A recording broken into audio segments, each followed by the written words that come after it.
The first call came from a road crew west of Salt Lake City, and at the start, it sounded boring in the way real emergencies often sound boring before anyone understands what happened.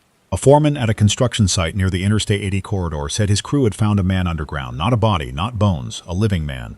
The workers had been cutting into a hard, sealed layer during a drainage relocation job, and one of the excavator teeth opened a pocket in the compacted sediment. The foreman said the pocket had no pipe, no service tunnel, no old mine opening, no culvert, no way in from the surface. He said the man was curled inside with his hands against his chest, breathing shallow, wearing clean modern clothes coated in pale dust. The foreman kept saying the same thing because he knew nobody believed him. There was no collapse cavity, there was no coffin, there was no prank hole. The layer around the man had to be broken open from outside by the machine. I did not go out there because I believed it. I went because the county scanner traffic shifted from normal roadwork injury to hazmat language, then to state police language, then to federal language, all inside about 40 minutes. That does not happen when somebody finds a drunk guy in a trench. The site was off a frontage access road near flat land with warehouses, gravel yards, and long industrial views most people drive past without thinking about. When I arrived, the scene was taped off with sheriff deputies standing farther back than usual. Firefighters had a portable decontamination tent set up, but nobody used it. An ambulance sat with its rear doors open. The patient was inside, wrapped in a thermal blanket, sitting up. I could see his shoes under the blanket. Clean black sneakers with a white sole, not construction boots, not hiking shoes. One paramedic had cut the sleeve off his jacket to place a blood pressure cuff. The man kept trying to speak, and everybody near him kept stepping away after each sentence. A deputy I knew from too many crash scenes told me to stay behind the cones. His face had that hard official calm people use when somebody above him needs to take responsibility and has not done it yet. He said the man was hypothermic, dehydrated, and confused. He said nobody was confirming anything. Then I heard the man inside the ambulance ask for his wife. He said her name twice. He asked why his car was gone. Then he asked why everybody was wearing old uniforms. That part got to me because he did not sound theatrical. He sounded irritated, embarrassed, and scared in the ordinary human way, the way a guy sounds after a bad wreck when he does not yet know how bad the wreck is. The first story came from the workers, not the government, and that matters. 4 workers gave separate accounts before any official statement could shape them. They said the excavator bucket hit resistance, then dropped an inch. The operator stopped because he thought he had struck an old utility vault or a buried drum. They cleared by hand around the edge and found a smooth oval cavity just large enough to hold a person. The cavity walls were not timbered, not poured concrete, not lined with plastic. The sediment had hardened around empty space. One worker said the surface broke in plates and smelled dry, not rotten. Another said the man's face was visible through a crack before anybody touched him. He opened his eyes when air came in. That detail caused the first fight. A county geologist later told me no sealed old layer stays empty with a living man inside unless something has gone wrong with the premise. A sealed cavity cannot feed oxygen. A human being cannot wait inside hardpan for years. The construction contractor hired a private geotechnical firm before the state shut down the job, and one of the firm's field notes leaked to me that night. I still have a paper copy. The note said the layer was continuous, undisturbed on both sides of the cavity, and older than the pavement, older than the industrial development, older than any modern excavation on record. The field technician did not write time travel. He wrote no modern cut line observed. The man gave his name as Travis Heller. He said he was 43 years old. He said he lived in West Jordan. He said the year was 2041. He said he had been driving home from a warehouse job near Toul during a late storm, and the last thing he remembered was his car's navigation screen losing the road grid. He remembered pressure inside his ears, pain in his teeth, then waking up with grit in his mouth while a machine broke open the wall beside him. He did not claim he had invented anything. He did not make speeches about the future. He mostly asked for his wife, a woman named Denise, and then for 2 children whose names did not match any Heller family in current Utah records. I need to be clear about my first reaction because this story has already been told badly by people who want it clean and dramatic. I thought fraud. I thought mental illness. I thought a criminal case hidden inside a construction accident. Utah has enough remote land for strange crimes, and a sealed layer sounds impressive until you learn how often fill gets moved, dumped, compacted, and forgotten. I called a retired transportation engineer who had worked road jobs from Ogden to Cedar City. He told me to slow down. He said construction fill can fool people, but a good stratigraphy report usually catches it. He said if the man had been staged, there would be tool marks, void edges, oxygen source, access route, or matching spoil. A living person is not a coin somebody can push into dirt and forget. By the next morning, the official line was medical privacy and active investigation. That is government language for stop asking. The road project was paused. The Utah Highway Patrol referred questions to the Department of Public Safety. The Department of Public Safety referred questions to the county. The county said federal partners were assisting. Nobody said why federal partners were needed for one confused man found under a road. That same morning, a nurse at a hospital in Murray called me from a blocked number and told me the patient had normal blood work except for mild, Dehydration, high stress markers, and traces of fine mineral dust in his airway. No drugs, no head trauma, no obvious infection. His dental work was modern, but one filling material was not in the hospital's dental reference database. That did not prove he was from the future. It proved the hospital could not quickly match one material. There is a difference, and back then the difference still mattered.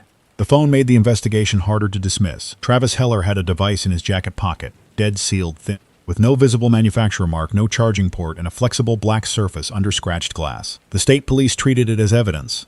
Then a federal lab took custody. Before it left Utah, a technician at the hospital photographed the back beside a ruler and sent the photo to a friend in local law enforcement. That friend sent it to somebody else, and by midnight, half the newsroom people I trusted had seen it. It was not magic. It looked expensive and plausible. That made it worse. Fake future props usually look too clean or too silly. This looked boring. It looked manufactured for daily use by people who had stopped caring about design flourishes. By the second day, we had his fingerprints, or at least a partial report from somebody with access to the state system. No current match, no missing person under that name who fit his face. No Travis Heller born on the date he gave. There were Heller families in Utah, of course. There was a Denise Heller in Idaho, wrong age, wrong spouse. There was a Travis Heller in Nevada, much older, wrong fingerprints. His jacket label used a fiber blend that a textile chemist at the University Utah called unusual but not impossible. His sneakers had no commercial match in current online databases, though that means less than people think because shoes are messy evidence. One limited run, one foreign market, one altered knockoff can break a match. Still, every boring explanation became more work than the impossible one, and that is the moment when reporters start losing sleep. Then Ohio happened, and the Utah case stopped being a local weird thing because the same impossible pattern had appeared in a place with different police, different witnesses, and no obvious link to the road crew. The woman in Ohio was found near a shopping center outside Columbus, not in deep wilderness, not in an archaeological dig, not somewhere a television producer would choose if he wanted atmosphere. She walked out from behind a service area before sunrise wearing a wool dress, stiff shoes, and a small bonnet crushed against one side of her head. She was covered in damp soil from the waist down. A night janitor thought she had escaped from a theater rehearsal or a church event. She spoke English, but her vocabulary and pronunciation threw him off. She asked where the canal road had gone. She asked why the lamps shone without flame. She thought cars were rail machinery. When police arrived, she did not understand the badge design, but she understood authority. She obeyed, then cried when the cruiser radio spoke. People online called her the mall pioneer within an hour, which was ugly and stupid, but that is how the public handles fear when no official name has arrived. The police found no missing woman matching her. Her clothing was hand-stitched with natural fiber thread. Her underclothes had repair patches done by hand. She had calluses on her hands consistent with manual laundry and farm work. She had no modern dental restorations. She had smallpox vaccinations scarring in a pattern consistent with the 1800s. The first medical team found evidence of past infections common before antibiotics. Her speech matched rural Ohio and Pennsylvania features documented in 19th century letters and later oral history projects. None of that made fraud impossible. It made fraud expensive, cruel, and weirdly precise. Her name was Ruth Ellery. She said she had been walking near a canal town in 1873 after visiting her sister. She remembered a winter thaw, a swollen creek, and a wagon stuck in mud. She remembered a sound underground, though she did not have a good word for it. She said the ground opened without breaking. That phrase bothered me. She did not say a hole opened. She said the ground opened without breaking. Then she was in a place with cold air and a floor harder than stone. Police later matched several of her family names to census records in central Ohio. The ages were off by 1 year in 2 places, exactly the kind of error census records often contain. That was the first time I understood the case was not only strange, it was dangerous. The Ohio case forced a national call between state agencies, and somebody on that call leaked the participant list. Utah, Ohio, the Federal Bureau of Investigation, the Centers for Disease Control and Prevention, the Smithsonian Institution, the United States Geological Survey, and 2 military offices whose names were redacted. You do not invite the disease people unless you are worried about pathogens. You do not invite the geology people unless the ground matters. You do not invite the Smithsonian unless history is no longer staying in museums. By then I had been reporting for nearly 3 decades. I knew institutional panic when I saw the paperwork. This was not public panic yet. This was the quiet stage, the part where serious people make private lists and hope the list stays short. The list did not stay short. And by the end of that week, every clean explanation had started to fail under the weight of new reports. The third verified case came from Europe, near a military training area outside Kaiserslautern, Germany, not far from modern American installations and old Roman routes. A patrol found a man in a ditch before dawn. He wore partial armor, leather gear, and a belt with fittings that sent every amateur historian online into a brawl. At first I ignored it because fake Roman soldiers are easier to stage than fake future Utah drivers. The internet loves armor. Reenactors are everywhere. Then the German federal police held the man for medical quarantine, and a university team got involved. The man had old healed injuries. His sandals had wear patterns consistent with long distance marching on mixed road surfaces. His language was not movie Latin. The first translator said he spoke a rough soldier's Latin with regional influence, and when they used textbook forms, he corrected them with irritation. That case changed the mood in every newsroom I knew. It was one thing to imagine a modern man lying about 2041. It was another thing to imagine a living Roman-era soldier trying to understand fluorescent lights, packaged food, and fingerprinting. He did not know what Germany was. He knew a frontier region, a chain of command, pay, punishment, roads, camp routines, and the names of commanders that caused historians to start arguing in public. A tiny piece of lead from his gear matched ancient mine signatures in a way that narrowed the possible origin. Pollen caught in the seams of his clothing matched a region and a season that fit part of his story. He had intestinal parasites common in ancient populations. He also had no immunity to ordinary modern respiratory infections, so doctors kept him isolated, which conspiracy sites called imprisonment. For once, the medical caution made sense. The soldier's name was recorded phonetically because nobody agreed on the spelling. I will call him Varro because that is close to what the translator used in the briefing I heard. He said he had been on night duty during a march. He remembered ground tremor, then silence, then waking in wet grass with lights overhead. He became violent when he saw a helicopter, then vomited after being sedated. He had no future warning, no grand statement, no message. He was a man ripped from a chain of events he understood and thrown into a world that treated him as evidence. That word started bothering me. Evidence. We were already turning living people into files because files were easier to handle. The Utah driver became Subject Utah 1 in one federal document. Ruth became Ohio historical female in another. Varro became European antiquity male. Each label made sense for chain of custody. Each label stripped away the fact that every one of them had been having a day before the world took him. Or her a commute, a walk, a watch shift. Ordinary life, then nothing worked. The fourth case came from Tokyo, and it should have been the simplest because it came from 2012, close enough to verify with digital records. A boy appeared inside a staff corridor at Tokyo Station, soaked from rain that was not falling outside. He wore a school uniform from Sendai, carried a backpack with textbooks printed in 2011, and had a handheld game device still showing a low battery screen. He spoke Japanese, knew the date he had left, and insisted he had been waiting for his father near a train platform in 2012. The police found a missing child report matching him. The boy had vanished during a family trip and had been presumed taken or dead. His parents were alive, older by 14 years. He had not aged one day. That reunion was the first footage that made the whole world feel it at once. The Japanese broadcasters blurred the child's face, but one early clip still caught the mother's first reaction. She reached toward him, then stopped because the doctors had warned everyone about quarantine rules. The father stood behind her with both hands open and did not move. The boy looked at them and did not recognize them until his mother said a nickname. Then he said something that did not need translation. He asked why she had become old. That was the moment people stopped treating the story as a puzzle and started treating it as a wound. The Tokyo case gave investigators a clean timeline. The boy's dental records matched. His fingerprints matched a child identification card from 2012. The backpack contained a snack with a batch code from that year. The game device had internal clock drift consistent with long-term power loss, not continuous use. The rainwater in his clothes had a chemical profile that matched a storm system in northern Japan on the date of his disappearance, or close enough to make scientists cautious. He had no memory of travel, no tunnel, no light, no machine. He remembered waiting, hearing pressure in his ears, and then stepping backward into a service corridor full of people in uniforms he did not recognize. The fifth case made governments stop pretending this was only a human interest disaster. A woman appeared at the emergency entrance of Lagos University Teaching Hospital in Idiaraba, Nigeria, with a fractured wrist, severe dehydration, and a medical kit that did not match any known supplier. She spoke English and Yoruba, and she gave the name Dr. Amina Okari. She said she was from Lagos in 2066. I am not going to list every claim she made because some of it was never verified, and some of it may still be classified by governments that do not classify things neatly. The important part is this. She described a treatment protocol for a resistant bacterial infection that had not been published anywhere. Then hospital physicians used part of her guidance on a current patient after getting emergency approval, and the patient improved in a way the doctors had not expected. That did not prove she came from 2066.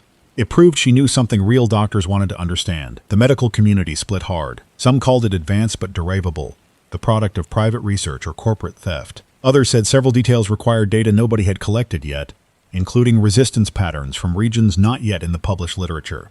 Her kit contained sealed dressings made from a polymer mesh that material scientists could describe but not source. One vial held a stabilized enzyme cocktail that degraded outside a narrow temperature range, which made it useless as a secret superdrug but valuable as a clue. She refused to explain where she worked until Nigerian authorities guaranteed would not be removed by foreign agents. That statement alone told us she had either come from a future with the same old power games or she understood the current world too well. I spoke to a Nigerian journalist who met her through a hospital contact. He told me Amina did not act amazed by cars, screens, or city noise. She acted disappointed by infrastructure. That sentence stuck with me because it was the first future case where the person was not confused by the present. She was frustrated with it. She corrected medical terminology from current doctors, then apologized because she could hear herself sounding rude. She asked whether the Atlantic flood barriers had been approved yet. Nobody in the room knew what she meant. She asked whether the Makoko relocation had been resolved without violence. People went quiet. She asked if the West African emergency ledger was already online. It was not. Those were not predictions in the dramatic sense. They were practical questions from somebody whose version of Lagos had solved some problems and failed at others. After Lagos, the count became impossible to hold in one head. A fisherman in Maine claimed a crewman from 1938 climbed onto his boat miles offshore, speaking about a storm that had been logged in old Coast Guard records. A woman in Lima appeared in a hospital laundry room wearing clothing from the 1970s and carrying a pay envelope from a company that no longer existed. 2 men in Seoul were found in an elevator machine room with factory badges dated 2029, warning about a pandemic that did not match any current surveillance. A monk near Lhasa spoke a dialect that linguists believed had changed beyond recognition. A woman in Sao Paulo appeared with burn scars she said came from a power storage accident in 2052 and knew the names of neighborhoods that had not yet been redeveloped. Some cases collapsed under review. Some were fraud. Some were misidentifications. Enough survived review that the frauds became background noise. The world wanted one word: time travel, rupture, displacement, collection, return. Nobody official wanted to choose because every word blamed a different cause. Time travel implied agency. Rupture implied natural disaster. Displacement implied victims moved by force. Collection implied somebody or something taking samples. Return implied the people had been somewhere, then sent back wrong. The scientists used cautious terms: temporal anomaly, chronological displacement, non-local human emergence. Reporters shortened it to timefall, which I hated from the first second. It sounded cute. Nothing about a child seeing his parents older by 14 years was cute. Verification became the real story. That is where I put my effort because belief is cheap during a crisis. People believe anything when fear gives them permission. The hard work was building a method that did not care what anyone wanted to be true. Investigators looked at deoxyribonucleic acid, but deoxyribonucleic acid only tells lineage, sex, ancestry, and biological relationships. It does not stamp a century on the forehead. They used radiocarbon testing on natural fibers, but contamination can wreck results. They used dental work, isotope ratios in teeth, trace pollen, textile manufacture, paper chemistry, handwriting, language drift, disease exposure, scar patterns, vaccination marks, microplastics, metal alloys, and digital records when available. Each case became a stack of small tests. One test could lie. 20 tests pointing the same direction became harder to ignore. The clothing people became heroes for a week, which is not something anyone predicted. Textile conservators who usually spent quiet careers studying seams, dyes, threads, and repair methods were suddenly on live broadcasts explaining why a stitch mattered. A 19th century dress was not just old-looking fabric. It carried hand tension, fiber twist, dye residue, sweat salts, and repair choices made by a real person with limited materials. Future clothing was harder because any fraudster could invent a fake label. But future fabrics sometimes contained polymer combinations that were possible in theory and absent in current supply chains. Possible in theory became a phrase we heard every day. That phrase meant the present could imagine the thing, but nobody could prove the present had made it. Language was even messier. People think accents are easy because television makes them broad, but real speech keeps local habits in small places. Ruth Ellery used words that matched old diaries. Varro's Latin made modern Latin teachers furious because living speech does not obey classroom charts. A displaced dockworker from Baltimore, found in Vancouver and claiming 1904, used port slang that a maritime historian recognized from labor newspapers.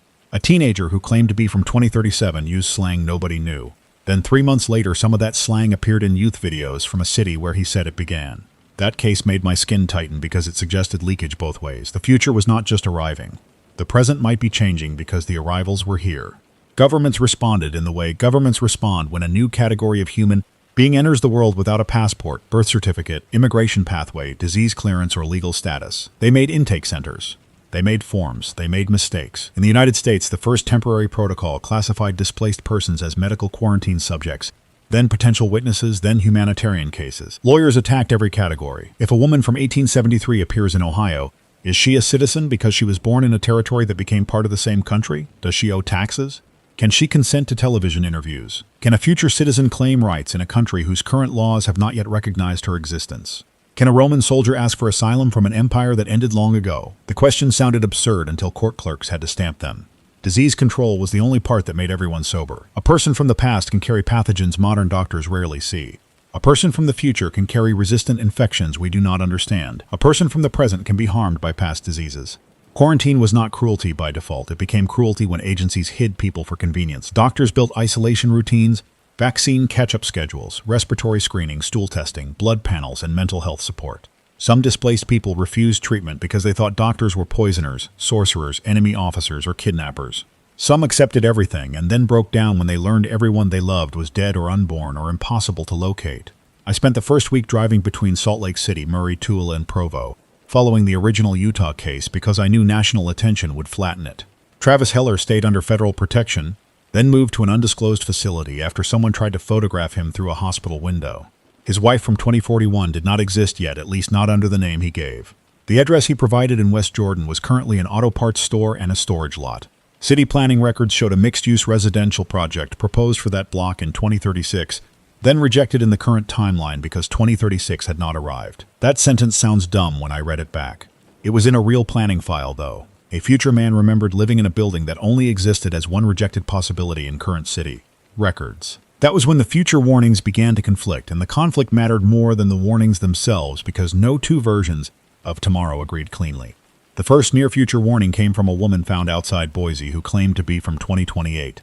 She warned about a major Salt Lake earthquake in the spring of 2029 and gave fault segment details that seismologists called plausible, but not predictive. Then a man found near Reno, claiming 2032, said no such earthquake had happened in his history. He described a different disaster, a summer grid failure across the Intermountain West caused by a heat wave, wildfire smoke, and power market collapse. Then two factory workers in Seoul, claiming 2029, described a pandemic that did not match any current surveillance. A teacher in Toronto, claiming 2031, said the pandemic never occurred, but a banking freeze did. A displaced firefighter from 2034 said the banking freeze was a rumor, not a crisis, and that the big event was a winter crop failure. People wanted to sort the warnings into true and false. That was too simple. Memory fails. People lie. Trauma scrambles dates. Also, maybe the future was not one sequence. I hated that idea because it sounded mystical, and I do not trust mystical language under pressure. The more grounded version was worse. If cause and effect had been damaged, then each displaced person could come from a future generated by conditions no longer guaranteed. A man from 2032 could remember a world where the Boise woman never arrived in 2026 to warn us. Her arrival might have changed policy, construction, insurance markets, and public fear, which could change the future that produced him. Every warning contaminated the experiment. We could not observe the future without changing the present, and now the present was full of witnesses from incompatible outcomes. This is where the story became personal for me, and I did not want it to. I need to say that straight. I have covered corruption, floods, wildfire missing people, political lies, and enough ordinary death that I thought I had a clean separation between story and self. Then a boy appeared in a dry retention basin near South Jordan, about 20 minutes from my house, wearing a hoodie with a school logo I did not know and carrying a backpack full of emergency ration bars. He was 15 or 16. He gave my full name to the first deputy on scene. He asked for me, not the station, not the newspaper, me. The deputy called because he thought it was a threat case. I arrived at a county interview room expecting a hoax, and part of me wanted it to be a hoax so badly I could feel myself getting mean before I saw the kid. He sat with a blanket around his shoulders, hair full of dry grass, one shoe missing. He had a split lip and a bruise along his cheekbone. He looked exhausted and angry. He asked whether my son Aaron was alive. I said yes. He asked whether Aaron had met Nadia Park yet. I said no because I had no idea who that was. The boy looked down at his hands, then said, "Okay, I'm early." Those two words did more damage to me than any dramatic speech could have done. He said his name was Caleb Rourke. He said he was my grandson. He said he was born in 2033. He said Aaron married Nadia in 2031 after meeting her during a water rights reporting project in Weber County. My son is not a reporter. He works in software support and hates public attention. Caleb knew that too. He said Aaron changed jobs after the second summer evacuation, and I snapped at him because there had been no second summer evacuation. He looked at me with pity, and I hated him for half a second because pity from a kid who should not exist is hard to take. Then he said my wife used to hide spare keys in a cracked ceramic pot behind the garage, and I had never written that anywhere. The pot was still there. I checked later. Of course I checked. I refused to let him see my face change. That sounds cold. It was necessary. I asked the same questions I would ask any witness. Where did he come from? What was the last normal thing he remembered? Who sent him? Did he have documents? Did anybody tell him to ask for me? Caleb said he had been in an evacuation convoy south of Logan in 2049. He said the road was blocked, people were arguing, and a drone warning system kept repeating shelter instructions. He said his mother pushed him toward a concrete drainage structure because the air had a chemical alarm. He heard a pressure snap in his ears. Then he landed in grass beside a retention basin in our year with one shoe gone and his backpack torn open. He had no machine, no plan, no message except the things his family had told him in case he ever found me. That part sounded rehearsed, but emergency instructions often sound rehearsed because families repeat them until children remember. The county took his fingerprints. No match. They took cheek swabs for deoxyribonucleic acid testing. The first rapid kinship screen showed he was related to me through my son's line. Rapid screens can be wrong. Chain of custody can be attacked. Labs can be fooled. I repeated all of that to myself while sitting in my car outside the county building with both hands locked around the steering wheel. A later independent test, run through a lab that did not know the claimed relationship, supported the same conclusion. He was not my son. He was not my nephew. He fit the pattern of a grandson through Aaron. That is when objectivity stopped being clean and became work. I told Aaron before the story broke because I owed him that. He thought it was a scam until he saw Caleb through the observation glass. Then he got quiet because Caleb had Aaron's left eyebrow in the same way of pressing his thumb against his index finger when nervous. That is not science. It matters anyway. Aaron asked whether he had children. I told him the lab said maybe, the kid said yes, and the law said nothing useful. Aaron did not ask to meet him right away. He stood in the hall and breathed through his mouth, then said, "I don't even know the woman." I said I knew. He said, "So does this mean I have to?" That was the first honest question anybody in the family asked. The answer was no. That had to be the answer. A future claim cannot become a current obligation. If Caleb's timeline came from choices Aaron had not made, then Aaron was not married, not a father, not responsible for a life he had not created. At the same time, a frightened teenage boy sat in a government interview room with verified biological ties to us and nowhere safe to go. Logic did not make the human part easier. It made the human part harder because every soft instinct had to be checked against consequences. If Aaron met Nadia because of Caleb, did that create the future Caleb came from or trap Aaron inside it? If Aaron avoided Nadia because of Caleb, did that erase Caleb's origin or just abandon him in our branch? Nobody had a clean answer. Anyone who claims he did is selling something. By then, displaced people had started attracting crowds, not just reporters, churches, cults, investors, intelligence contractors, universities, grieving families, people searching for missing relatives, people hoping to meet future descendants, people hoping to prevent deaths, people hoping to profit. Outside one intake center in Nevada, a crowd held printed photographs of children who had vanished over the last 20 years, begging arrivals from the future to say whether those children were found. Outside another center in Virginia, a private security company offered jobs to future veterans. In Ohio, men with antique flags shouted at Ruth Ellery through a fence, asking her to bless their version of history. She had no idea what they wanted from her. That made them angrier. The fraud wave followed. Fake displaced persons showed up with invented warnings, old clothes bought online, forged future documents, fake accents, and stories built from trending clips. Some wanted money, some wanted attention. Some were mentally ill and pulled into the script by the whole country talking about time. Every fraud made officials harsher with real arrivals, and every harsh official response made conspiracy people louder. The verification teams got buried.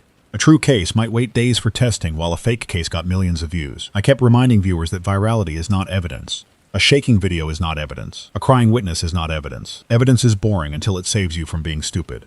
The best public verification system came from librarians before it came from police. That surprised nobody who has worked a public record story. Librarians, archivists, genealogists, local historians, court clerks, medical record officers, and museum staff built informal networks faster than federal offices did. When a man in Tennessee claimed he was a coal miner from 1917, local historians checked mine payrolls, church minutes, death notices, and union records. When a woman in California claimed 2042, building permit archives and school boundary maps either supported or weakened her claims. When a displaced person gave a family story, genealogists checked for details too obscure for quick research. The country's memory workers became a disaster response system. Scientists argued about mechanism in public, which frightened people because public argument sounds incompetent to viewers who do not understand science. In reality, it was one of the healthier parts of the crisis. Geologists looked at disturbed ground because many arrivals occurred near construction cuts, basements, train stations, drainage works, utility tunnels, military installations, and places where people had recently cut, drilled, blasted, excavated, or poured concrete. Physicists looked at timing electromagnetic reports and particle sensor anomalies. Neurologists studied memory gaps. Computer scientists studied future devices. Historians begged everyone not to contaminate testimony by showing arrivals modern documentaries before interviews. One early theory said the ground was not causing the events, only revealing them. That came from the Utah site. Travis Heller may have been displaced into a sealed layer long before the excavator arrived, or the excavator may have opened the exact point where the displacement completed. Those are different. If people were already embedded across time inside matter, construction would expose them. If construction triggered events, stopping major excavation might reduce cases. The economic fight started right there. Do you halt road projects, subway boring, mining, tunneling, foundation drilling, and military construction across the world because living people might appear inside disturbed layers? Do you keep working and risk cutting into somebody's chest with a drill? No answer was clean. Work stopped anyway in some places because operators refused to dig. The first death during excavation happened near Phoenix. A utility crew using a vacuum excavator exposed part of a human arm inside compacted soil. They stopped fast, but not fast enough. The person was alive when found and died in transport. No public name was released. Later, I learned the victim was a woman wearing clothing consistent with the late 21st century. Though that phrase came from one source and I could not verify it, the crew was destroyed by it. People yelled at them online, which was easy and useless. They had been doing a routine job. Nobody had trained them to treat dirt as a possible human holding space. After Phoenix, excavation protocols changed. Some states required ground-penetrating radar on deeper public works, though radar cannot detect everything and gives false positives. Crews added acoustic checks, thermal sweeps, carbon dioxide sensors, and slow hand exposure around unexplained voids. None of it was perfect. A person displaced into solid material without a cavity would be dead before anyone found him or her. Nobody wanted to say that on air, so I said it. People got mad. I understood. It still needed saying. A crisis becomes more dangerous when public information gets softened until it turns into comfort. The future devices caused a quieter battle. Governments said they were securing hazardous materials. Corporations said intellectual property theft was possible. Universities said public science needed access. Future rivals said the devices belonged to them. Caleb had a small emergency beacon in his backpack that did not work after arrival. It used a sealed power cell and a cracked display that showed blocky text for about 8 seconds when warmed in a lab. The text said network unavailable, evacuation ban failed, anchor loss recorded. Those words were in English. The lab photographed the display before it died. I was not supposed to see that photo. I did. Anchor loss became the phrase that kept coming back. Amina Okri used a different term when translated from Yoruba. Travis Heller used no technical language, but he described his car navigation losing the road grid. A future engineer found in Brisbane said the anchors failed after an atmosphere test. A displaced civil servant from 2044 in Rotterdam said emergency shelters were built near anchor-stable zones. None of them agreed on the cause. Some said anchors were natural. Some said governments built them. Some said private companies sold access. Some said the word meant nothing physical and was just emergency jargon for areas where displacement risk was lower. We had no way to sort it. We only knew future people from different futures had words for something our present had not named yet. The past arrivals created their own emergency. The Roman soldier Varro tried to escape quarantine twice. The second time he injured a guard with a chair leg and almost got shot.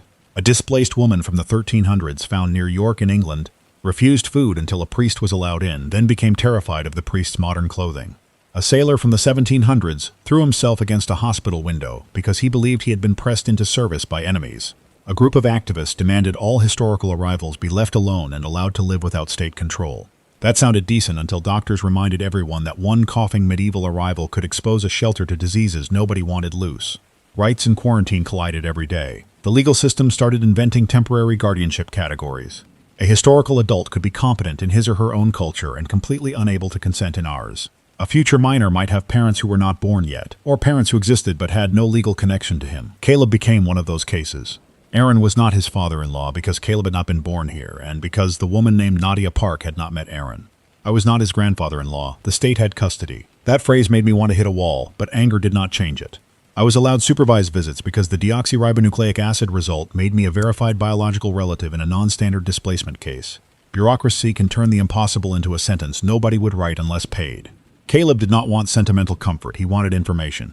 He wanted to know whether the Great Salt Lake had hit its emergency diversion threshold yet. It had not. He wanted to know whether the state had passed the Northern Basin Compact. It had not. He wanted to know whether Camp Williams had expanded south. It had not. He wanted to know whether the school district had consolidated during the smoke years. It had not. Some questions were about public events. Some were about family. He asked whether Aaron still hated peaches because of a childhood choking scare. I had never told that story in public. He asked whether I still kept old notebooks in plastic bins sorted by year. I did. Then he asked whether I had died in 2046 or 2047 in this version. I told him I was alive right there. He nodded and did not ask again. That is the thing people miss when they talk about future arrivals. They do not just bring warnings. They bring grief in reverse. They have already mourned us, or they have already blamed us, or they have already grown up around the results of choices we have not made. Amina Okari looked at our hospitals and saw preventable weakness.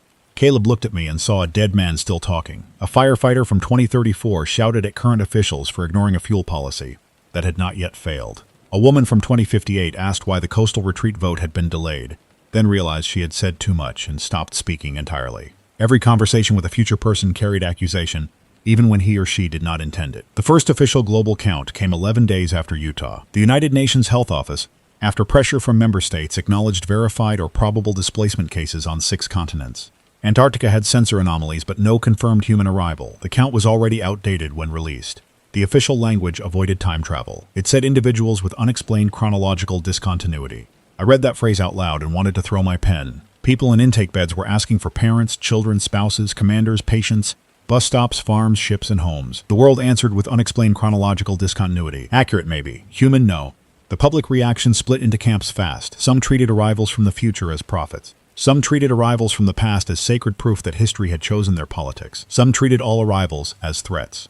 Insurance companies quietly reviewed liability language for construction sites. Prisons asked what to do if a future person identified a current inmate as a future killer. Police departments received tips from displaced people about crimes that had not happened. Courts rejected most of those tips because prediction is not evidence, but families of potential victims did not care. One woman in Denver moved out of her apartment because a future arrival said a man in that building would start a fire in 2027. The man had no criminal record. His life was wrecked in 48 hours. That was one of the first ethical cliffs. If a future person says you will do something terrible, who are you right now? You are still innocent. You may never do it.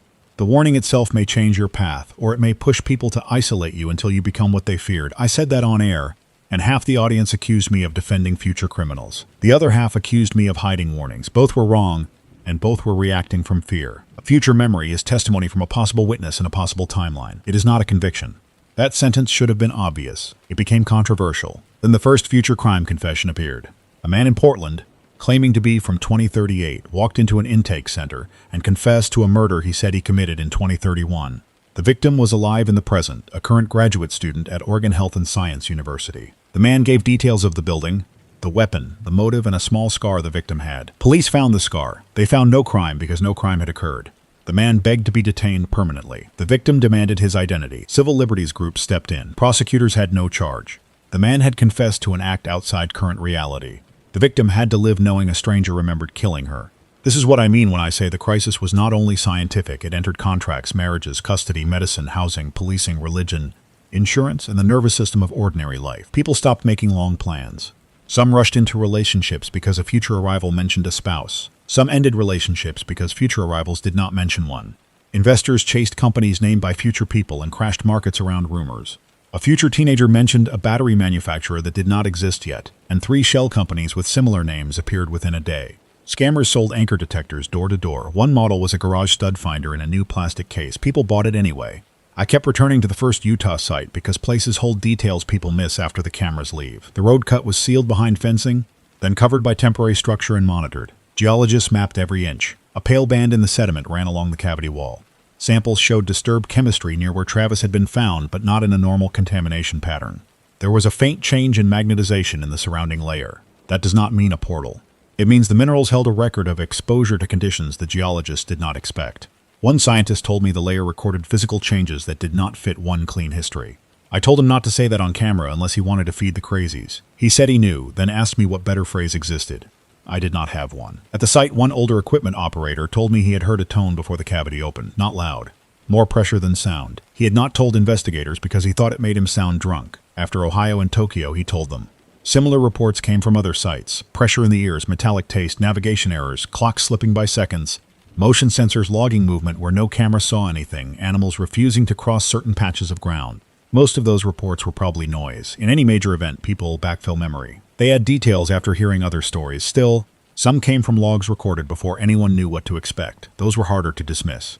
The military involvement became visible during the second week. Convoys moved portable scanning equipment to major emergence sites. Aircraft mapped ground anomalies. The North American Aerospace Defense Command denied any link to foreign attack. The denial was narrow, careful, and basically useless. Displaced persons near military facilities led to ugly rumors, secret time weapons, failed experiments, future war spillover. I chased those theories and found smoke, not fire. Military bases appear in the story partly because they are huge landholders with sensors, excavation, patrols, and controlled records. If somebody appears near a base, somebody notices. If somebody appears in open desert, he may die unseen. Visibility is not causation. That point mattered because people started seeing patterns where record systems were strongest. The United States, Japan, Germany, Nigeria, South Korea, and the United Kingdom looked overrepresented at first because their media, medical, and police systems confirmed cases faster. Later, reports from rural areas, war zones, informal settlements, and remote regions filled in. A herder in Mongolia, a bus mechanic in Kenya, a retired teacher in Argentina, a farmer in Kazakhstan, a river pilot in Vietnam. A grandmother in northern Canada who arrived speaking about 1961 and was identified by her own younger sister, still alive at 91. The map changed from wealthy country mystery to human phenomenon. It had probably never been local. A pattern did emerge, but it was ugly. Water, transit, and disturbed ground appeared again and again. Road cuts, train stations, drainage canals, hospital basements, ports, subway works, riverbanks, old wells, shopping centers built over former farms, military training grounds built over older roads, places where human movement and earth alteration layered over each other. Scientists fought over whether those locations were weak points or just places humans constantly occupy. Both could be true. People are easier to lose where people travel. People are easier to find where people build. The past people began changing history departments in real time. Ruth Ellery corrected a museum label about daily canal trade in central Ohio. Varro identified a camp routine that supported one side of a long academic debate. A displaced printer from Boston claiming 1780 had opinions about men whose statues now stand in public squares, and his opinions annoyed everyone.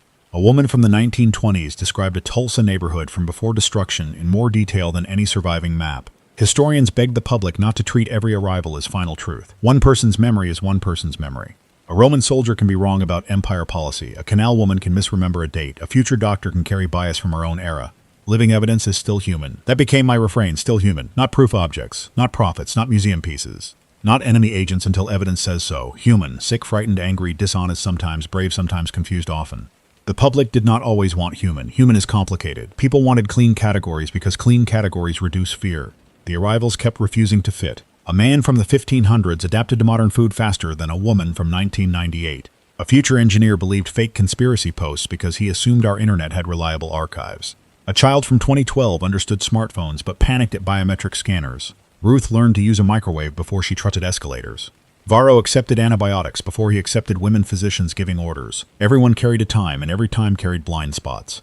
Caleb carried a world that made him older than his age. He ate too fast, saved wrappers. He did not throw away cracked plastic because, in his words, clean polymer was useful. He was confused by full grocery shelves and angry at water waste. He asked why sprinklers ran in business parks during daylight. I told him people argued about that already. He said arguing was not a policy.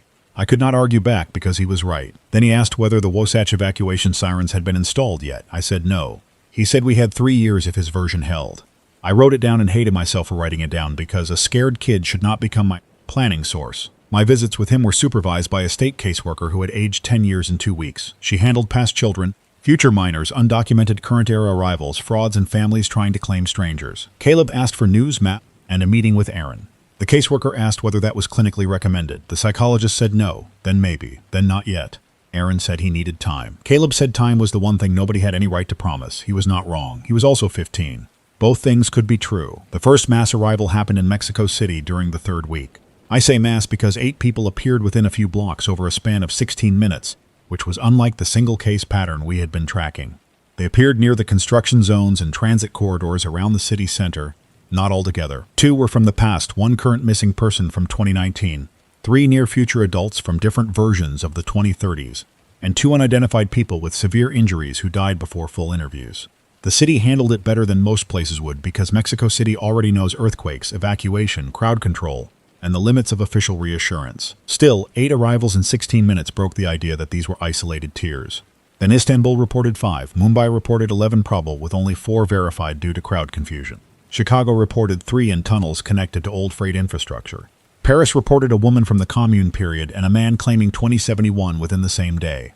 The word cluster entered the official language. Cluster meant planning had to change. If arrivals could cluster, then hospitals needed surge capacity, police needed crowd barriers, and construction sites needed live rescue protocols. If clusters could grow, then cities needed shelters not just for disaster victims from today, but for people from any year who might appear with no immunity, no documents, and no idea where home had gone. The United States set up chronological intake centers, though the name changed twice in drafts because nobody wanted to sound insane. The first center I visited was outside Reno, using a converted federal training facility with dorms, medical rooms, interview suites, and fenced outdoor space. Inside, the signs were simple: medical screening, clean clothing, translation, family tracing, legal aid, historical support, future risk debrief. The future risk room had no sign on the door at first. People noticed anyway. That was where near-future arrivals spoke to analysts behind glass, giving warnings nobody knew how to use. The analysts looked tired and embarrassed because they were asking strangers to describe disasters without promising any warning would save anyone. I sat through part of one debrief, with permission from a woman who claimed to be from 2035 Arizona. She had worked in municipal water management. She did not talk about apocalypse. She talked about billing systems, reservoir triggers, farm allocations, emergency tankering, interstate lawsuits, and the way a city can keep water pressure in wealthy districts while low-income, Neighborhoods lose service first. That was scarier than dramatic collapse. It sounded administratively possible. She named current officials who would later take positions they did not yet hold. She named one policy that had not been proposed publicly. 3 days later, a draft of that policy leaked from a state committee. The analysts stopped treating her as a curiosity. The trouble with future knowledge is that even useful knowledge becomes toxic when it enters power. If officials act on warnings secretly, people call it conspiracy. If officials publish every warning, people panic over events that may never happen. If officials ignore warnings, they may allow preventable harm. If officials privilege one future over another, they may steer the present toward the very branch they fear. There was no neutral choice. Doing nothing was still a choice. I said that on air and got messages from viewers saying I had become too philosophical. Fine, call it practical. When a bridge inspector from 2036 says a current bridge will fail after a specific flood, somebody has to inspect the bridge. That is not prophecy. That is maintenance with an ugly source. A similar warning saved people in Pennsylvania. A displaced paramedic from 2031 named a current nursing home that in his timeline lost residents during a winter generator failure. County officials quietly inspected the facility and found the backup generator had been poorly maintained. They fixed it before winter. No disaster happened. Skeptics called the warning false. That missed the point. A prevented event looks fake afterward. This became the central public confusion. If a future warning changes the outcome, the future person looks wrong. If nobody acts and the event happens, he looks right, but people suffer. We are bad at rewarding prevention because prevention leaves no wreckage. There were darker uses. An investment fund hired consultants to interview future arrivals through intermediaries. A police union tried to obtain future crime lists. A pharmaceutical company offered Amina Okari a private research contract while she was still under protective status. A defense contractor sent recruiters to intake centers looking for future engineers. Churches sent volunteers who offered food and then asked arrivals to confirm doctrine. Some volunteers were kind. Some came hunting validation. Ruth Ellery learned to answer no comment because every answer became ammunition for somebody else. I met Ruth once in Ohio after weeks of requests. She had moved from acute medical quarantine to a protected residence run with help from historians and social workers. She looked smaller in person than in the early footage, probably because the footage had made her symbolic. She asked why I wanted to talk. I said I wanted to know what people were getting wrong. She said people kept asking her about the past, but nobody asked whether she wanted to live here. I asked whether she did. She looked at the window, where cars moved through a wet parking lot, and said she did not know yet. Her husband was dead in our records by more than a century. Her children had grown, aged, died, and become names in genealogy files. She could visit their graves, but she could not raise them. The present had saved her life and stolen it at the same time. That sentence is close to sentimental, and I know the rule here. No unnecessary personal drama. This was not extra. This was the core. Every arrival created a moral debt no institution knew how to pay. You cannot return a person to a day that no longer exists. You cannot promise the future person that his warnings matter. You cannot tell the teenager from 2012 that his parents are strangers now. You cannot tell a Roman soldier that his emperor is dead. His army is history, and his gods are museum topics without harming him. Truth itself became a medical dose. Too much at once could break somebody. Too little became a lie. The first official death by self-harm was never named, and I will not narrow the location. It was a future arrival whose family did not exist here. After that, intake centers changed disclosure rules. No full historical briefing until psychological screening, no unsupervised internet access for newly arrived past persons. No public family matching without consent, no future warning debrief before food, sleep, and medical stabilization. Those rules sound obvious now. They were learned the hard way. Disaster systems always look cleaner after people have paid for the missing procedures. Caleb heard about the death from another displaced miner before staff could control the rumor. He asked me whether a person from a dead timeline was still a person or just leftovers. I told him never to use that word for himself again. He stared at me, waiting for a better answer. I said the law was behind, science was behind, and family was behind. But none of that made him less real. He said real to whom? I did not answer fast enough. That was on me. Later, outside the center, Aaron finally met him. It was not a movie moment. They sat in a small courtyard with 2 staff members nearby, and me 10 feet away pretending not to listen. Aaron said he was sorry. Caleb asked for what? Aaron said he did not know yet. Caleb laughed once, not kindly, but not cruel either. Then he told Aaron 3 things only his father would know in Caleb's timeline. A song he hummed when stressed, the way he cut apple slices for breakfast, and the fact that he apologized to appliances when they malfunctioned. Aaron turned red because he does apologize to appliances. Caleb looked away first. Aaron did not hug him. Caleb did not ask. After 20 minutes, both seemed relieved when staff ended it. That meeting changed nothing legally and everything emotionally. Aaron began calling the caseworker every morning. He still had not met Nadia Park. He searched her name once, then shut the laptop. He told me that if he looked too much, he would start making choices around a ghost future. I told him that was probably smart. Then I went home and searched her name myself because I am a worse person than I tell people to be. There were several Nadia Parks, one in Utah. One in Washington, one in California, one in New York. I closed the browser without clicking. I still remember the order of the names. That is how future knowledge gets inside you even when you refuse it. The science took a turn with the clock tests. Several emergence sites had security systems, industrial controllers, traffic sensors, and backup devices with time logs.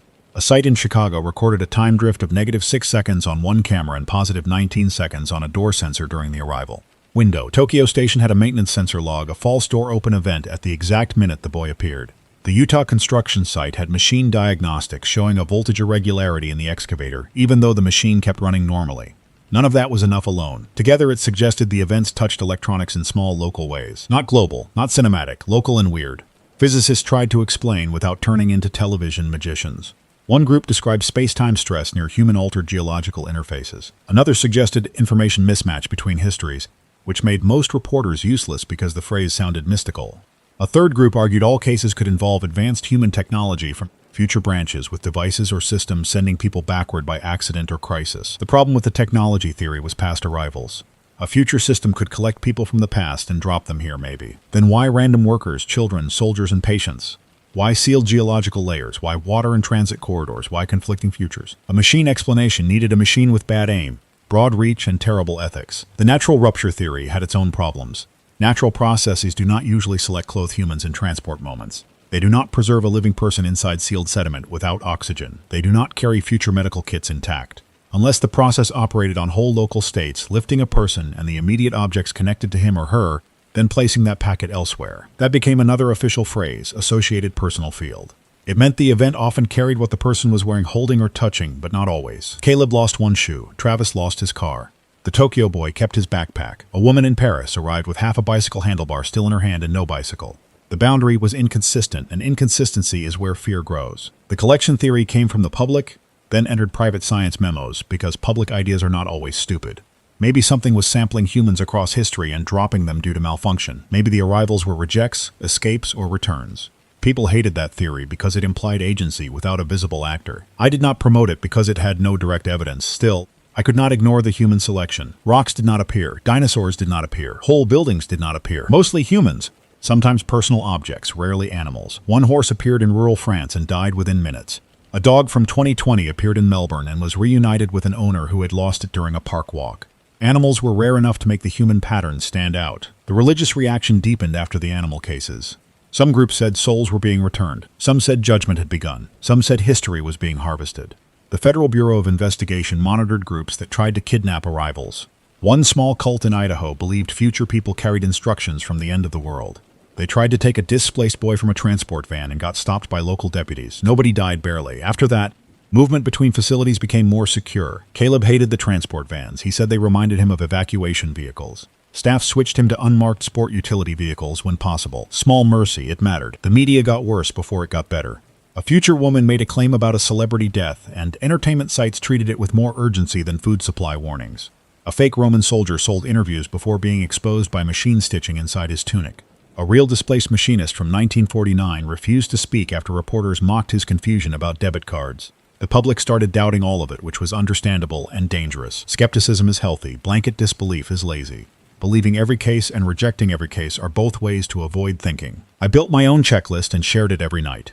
What is the chain of custody? Who saw the person before fame or money entered the picture? Are there medical records? Are there physical artifacts with independent testing? Are claims specific enough to be checked? Do private details match public archives? Or only internet searchable facts? Is the person gaining from the claim, and if so, how? Are experts allowed to disagree publicly? Did the story change after media exposure? That checklist annoyed people because it slowed the thrill. Good. Thrill is how scammers feed. The strongest case I reviewed after Caleb came from a woman found in rural Nebraska who claimed to be from 1965.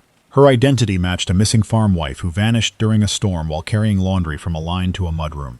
The current property still existed. Her youngest daughter, now in her late 60s, was alive. The woman had been 29 when she vanished.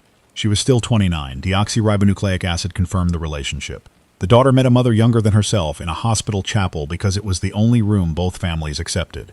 They spoke for 12 minutes. Then the daughter had chest pain and nurses took her away. She survived. The mother asked why everyone was old. Nobody had a useful answer. That case tore through the country because it was rural, ordinary, and documented in paper records. No future technology, no foreign government, no secret lab, just a woman, a storm, a basket of wet laundry, and 6 decades gone. It weakened the fraud argument more than any future device because it had no obvious payoff. It also made families of old missing persons flood police lines. Some had credible reasons. Many were desperate. Intake centers had to create family liaison desks. Volunteers scanned missing person databases, unidentified remains records, old newspapers, church bulletins, yearbooks, ship manifests, and military reports. Every disappearance became newly unresolved. This caused harm too. Families that had found ways to live with uncertainty had uncertainty reopened. A man whose brother vanished in 1991 became convinced his brother would return and stop taking care of himself. A woman spent her retirement savings traveling to emergence sites because a fake account said her missing daughter had appeared in Texas. Grief is easy to exploit. The scammers learned that quickly. Official agencies were too slow to warn people. Local reporters did better. I am biased, but it is true. Local reporters know which families are being hurt because we answer the phone when they call crying. The future arrivals formed unofficial groups. At first, I thought that sounded dangerous. Then I understood.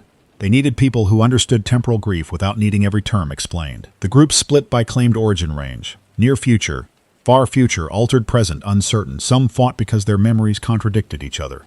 A man from 2041 accused a woman from 2045 of lying because she remembered a war he said never happened.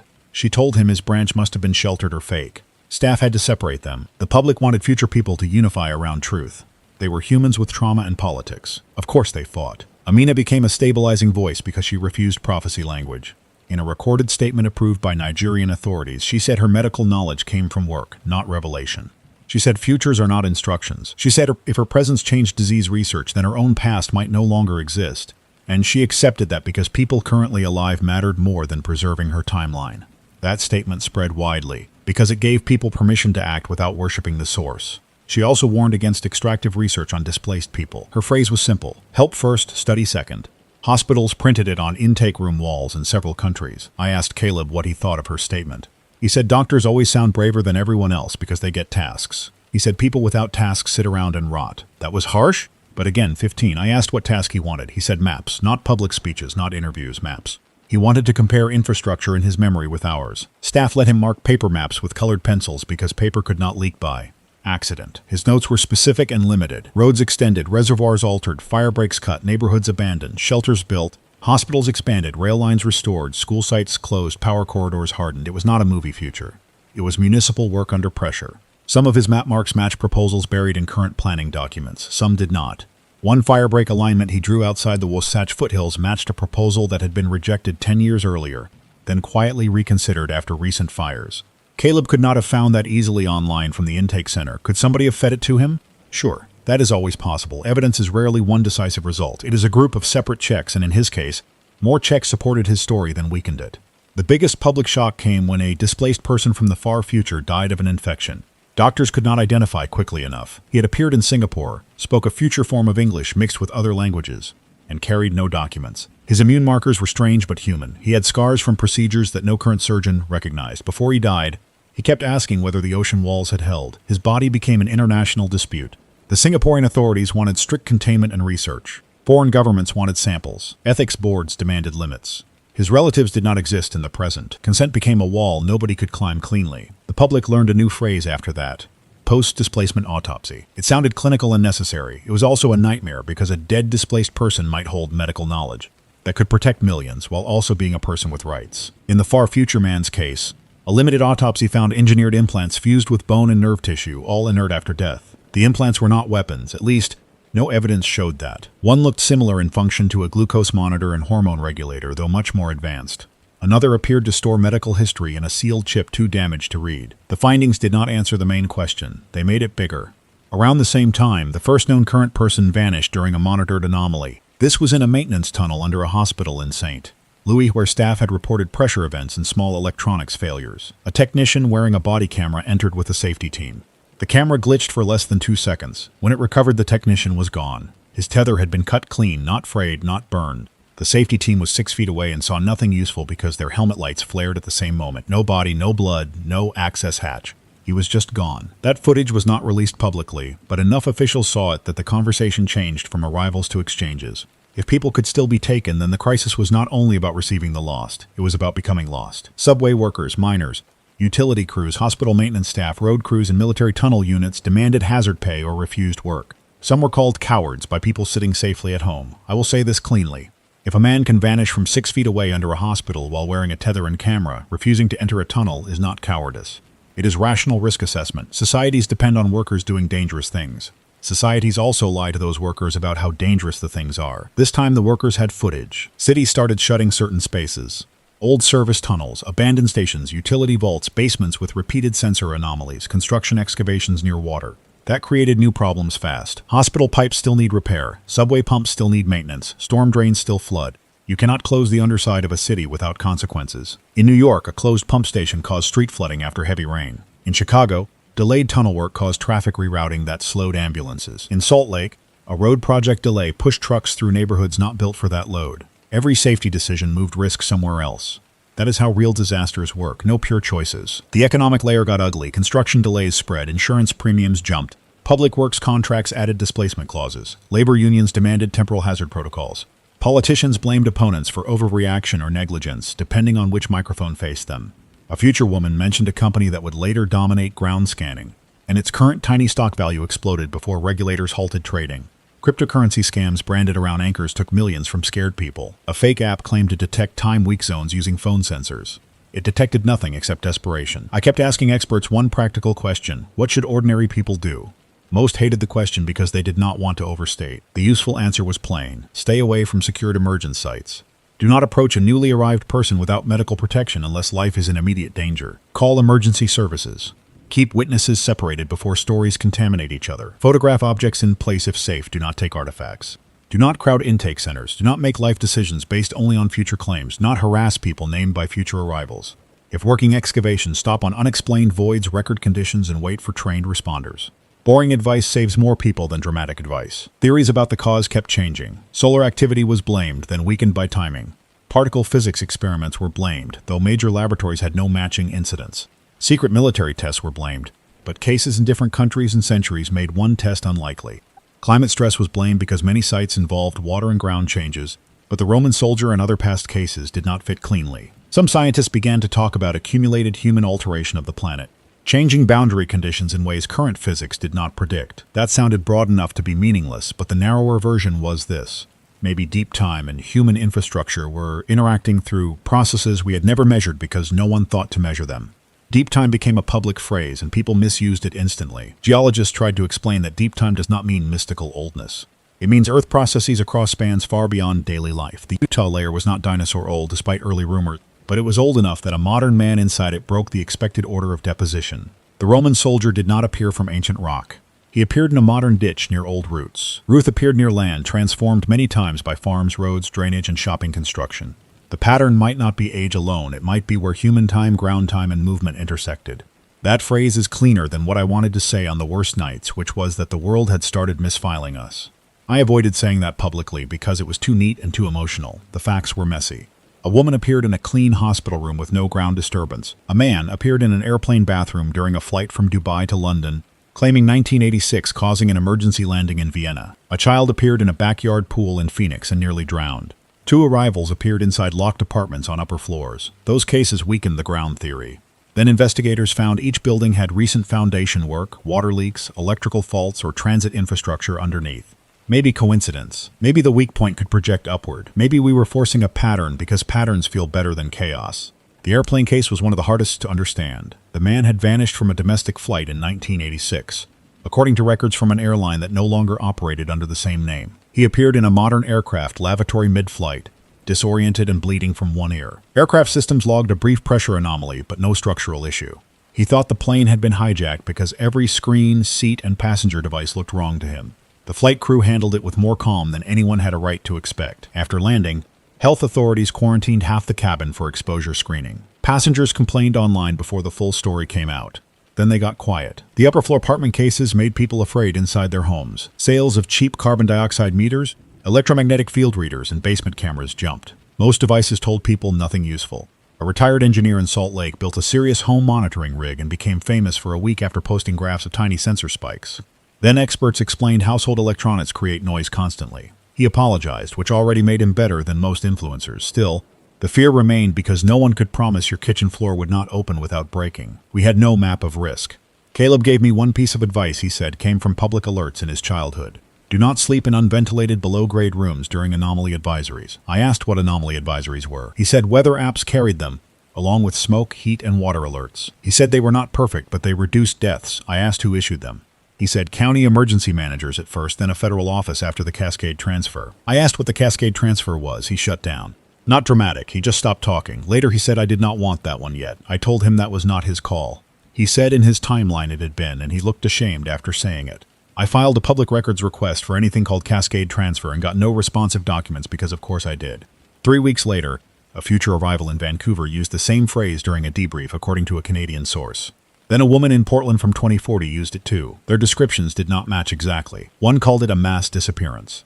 One called it a mass arrival. One called it an evacuation mistake. All placed it in the Pacific Northwest. All placed it in the 2030s. None agreed on the year. That conflict kept returning. The future was not a clean record. It was a stack of damaged records with different pages missing. The first government attempt at a public risk index came from Japan, not the United States. It used site reports, sensor anomalies, recent emergence data, ground disturbance, transit density, water systems, and electromagnetic irregularities to rank small zones for monitoring. The Japanese officials were careful to say it could not predict events. The public used it anyway. Property values shifted. Schools demanded exemptions. Businesses outside flag zones advertised themselves as stable. American agencies watched, criticized, then built their own version months later under a different name. That is normal. Countries pretend to be unique until another country solves something useful. The risk maps created another ethical mess. If a low-income neighborhood gets labeled anomaly-prone, does aid arrive or does investment leave? If a hospital gets flagged, do patients transfer or panic? If a military base gets flagged, does that become a security secret? If a private apartment building gets flagged, must the owner disclose it to tenants? One building in Queens hid repeated sensor events for 3 weeks because management feared lawsuits. A maintenance worker vanished from the basement. After that, non-disclosure became a criminal issue in New York State. Other states followed slowly. Too slowly. The St. Louis hospital technician reappeared 29 days after vanishing. He was found in a closed service corridor under a different hospital in Kansas City, dehydrated and missing 2 fingernails. To him, less than 10 minutes had passed. His body camera was gone. He remembered a corridor that looked unfinished, lit by emergency strips, with voices in another language and stretchers lined along one wall. He did not see faces clearly. He heard someone say the word intake in English.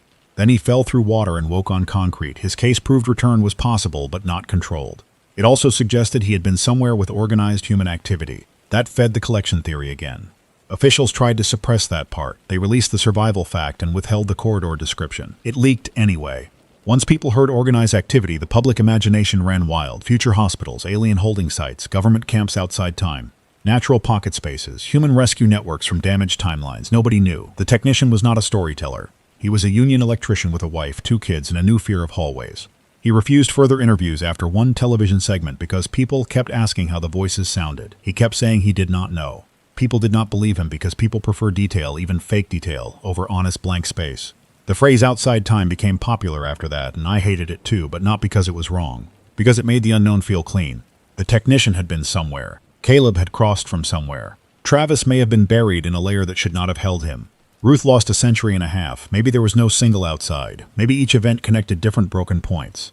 Maybe some people passed through a holding interval and some arrived directly. Mechanism matters because rescue depends on it. If there is a place, we may find it. If there are only ruptures, we may only catch what falls out. The rescue question became brutal. Families wanted to search for people who vanished during anomaly events. Workers wanted tracking devices. Companies wanted liability shields. Engineers proposed tether systems, beacon implants, emergency oxygen packs, and smart badges for high-risk workers. Civil liberties groups warned against tagging people. Then a subway union in Boston voted to require voluntary locator beacons for tunnel crews during anomaly advisories. The beacons did not prevent displacement. They gave families a last signal. That was enough for the workers.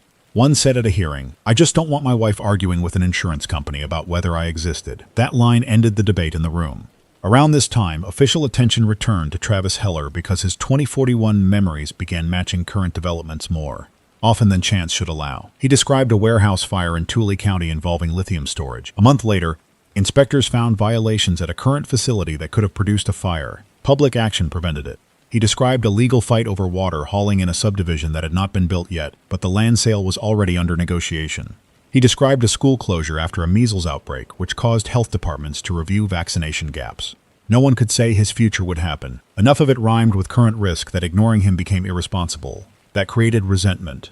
Why listen to Travis over a Boise woman, over a soul factory worker, over Amina, over Caleb? The answer should have been evidence quality and relevance, not nationality or media access. It was not always. English-speaking future arrivals got more attention in American systems. People from countries with stronger diplomatic leverage got better protection.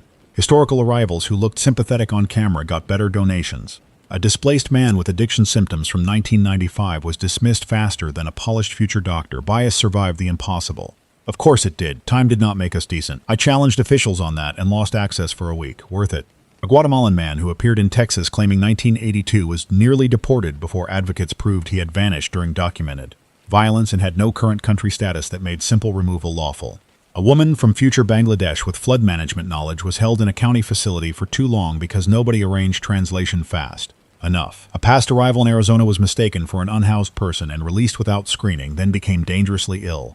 The system kept calling these edge cases. The exceptions kept increasing. The arrival that shifted public sympathy again was a newborn. She appeared in a hospital supply closet in Minneapolis, wrapped in a blanket with printed fabric from the 2050s and a hospital ankle band. From a facility that did not exist yet, she was less than a day old. No mother, no documents beyond the band.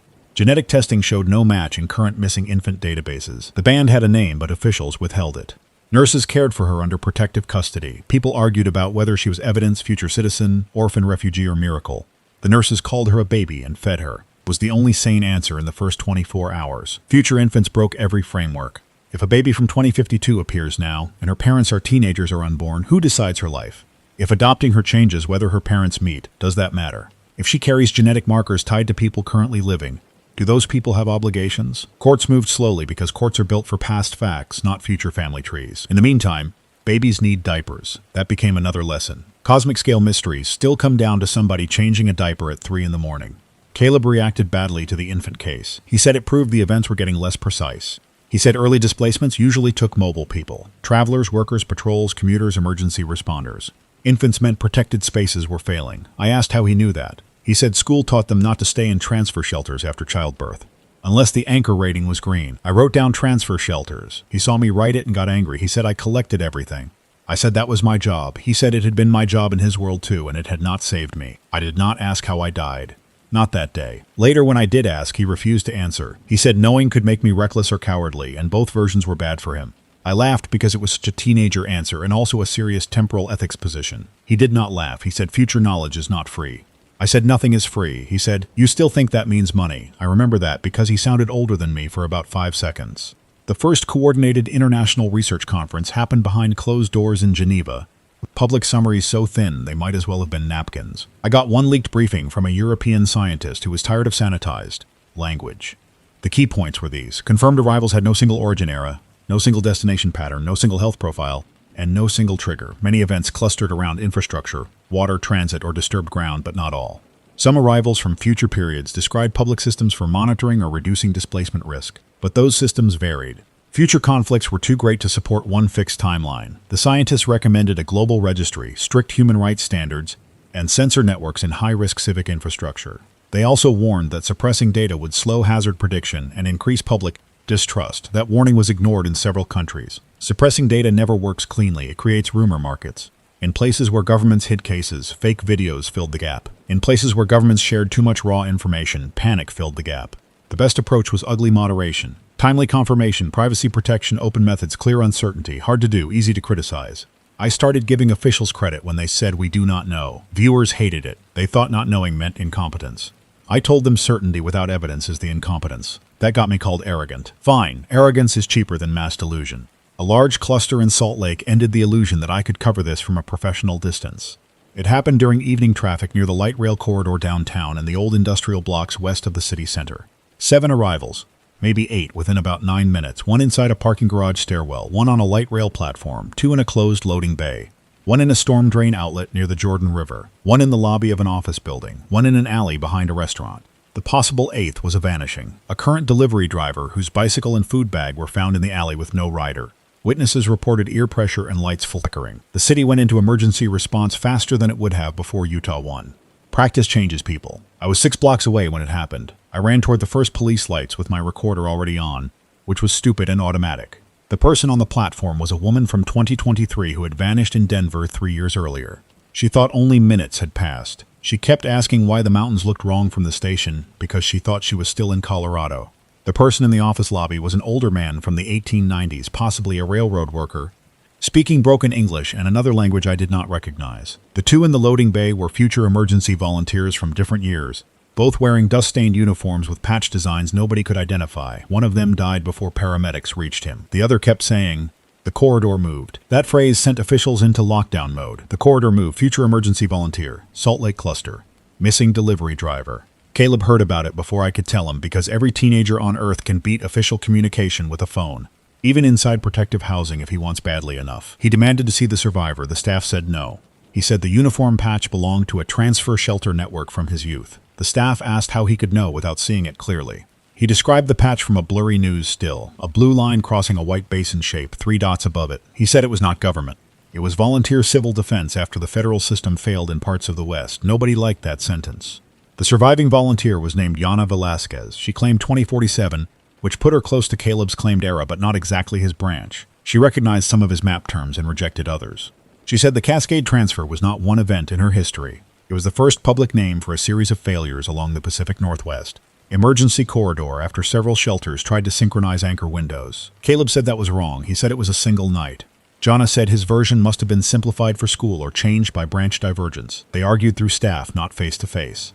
The argument confirmed more than agreement would have. Two future people with overlapping but different civic knowledge are harder to fake than two people reciting the same script. Jana brought the first operational clue that made engineers sit forward. She said anchor stability depended on reducing unsynchronized human movement through weak corridors during high-stress windows. That sounded abstract until she explained it with traffic. Too many people moving through unstable transit and utility zones during certain conditions increased risk, not because people caused it by being people, but because tracking, communication, power load, vibration, and environmental controls interacted. She compared it to old crowd crush planning, then corrected herself and said the comparison was bad.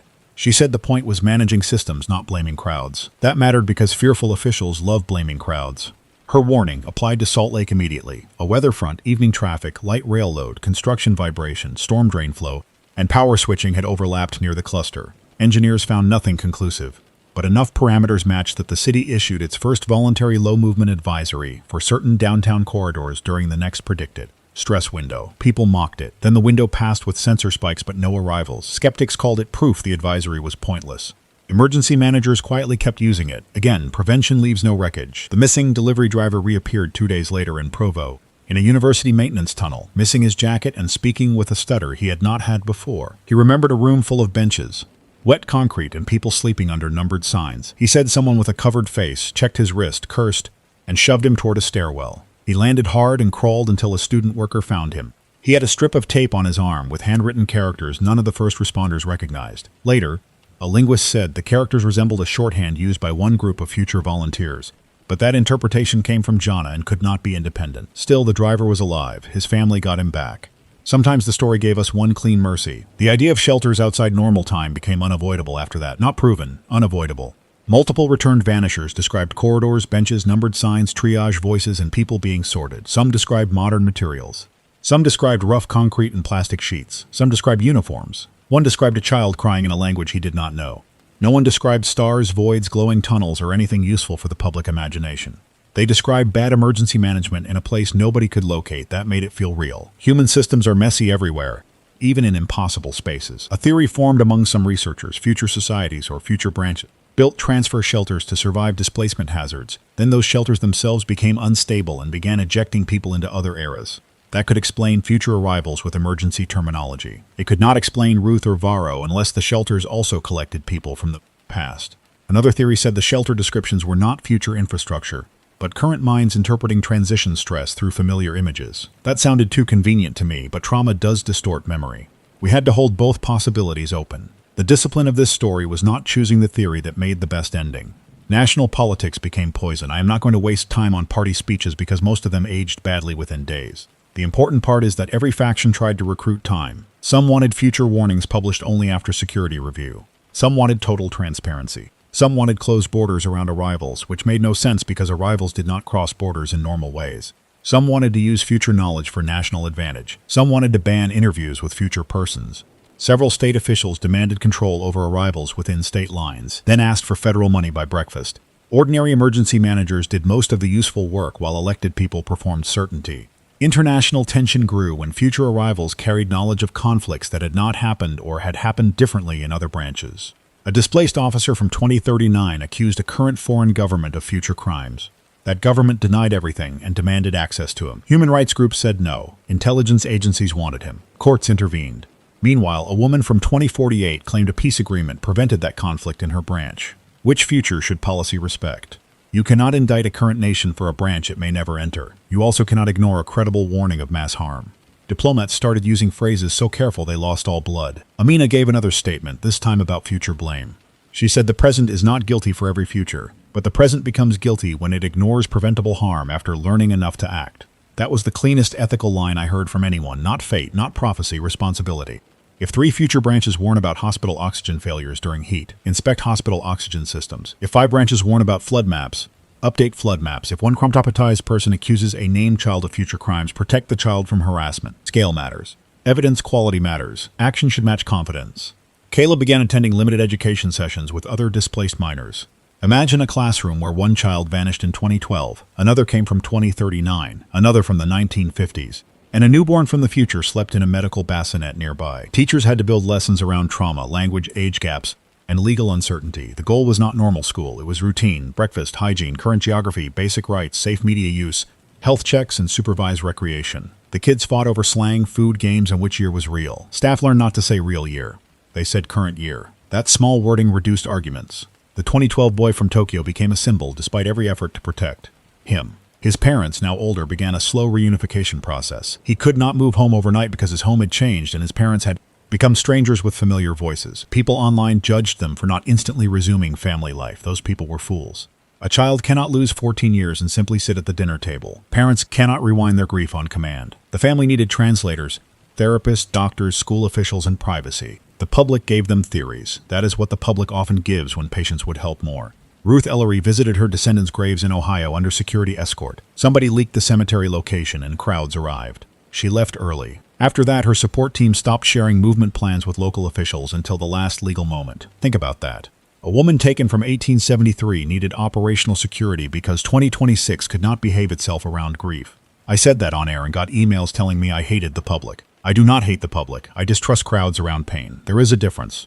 Varro eventually stabilized enough to speak through a small translator team. He wanted command authority, pay owed, and return to unit. When told return was impossible, he demanded proof. They showed him maps, artifacts, language records, and ruins. He did not believe the first explanations. Then he saw a road route he recognized broken by modern borders and cities. That hit him harder than any speech about empire. He asked whether his unit had survived. Historians could not answer. He called them useless, which was unfair and understandable. Later, he asked for a wooden practice sword because sitting idle felt dishonorable to him. Doctors negotiated safe exercise instead. Every adaptation was a treaty between centuries. The far future cases became rarer but more alarming. A woman in Cape Town claimed to come from 2094 and spoke of managed migration zones, coastal defense unions, and a legal category translated as inherited displacement status. She had a small scar behind each ear, no visible device, and blood chemistry altered by long-term medical management. She said people in her time studied us because we were the first emergence generation. That phrase punched through every briefing room. First emergence generation, not last, not unique, first. She said it casually, then realized from the room's reaction that we did not know. Her testimony suggested the phenomenon did not end quickly in at least one branch. It became part of civic life. Children learned safety drills, buildings carried anchor ratings, cities planned corridors. Some people inherited legal status from displaced parents. That means arrivals had children, formed communities, and remained stuck.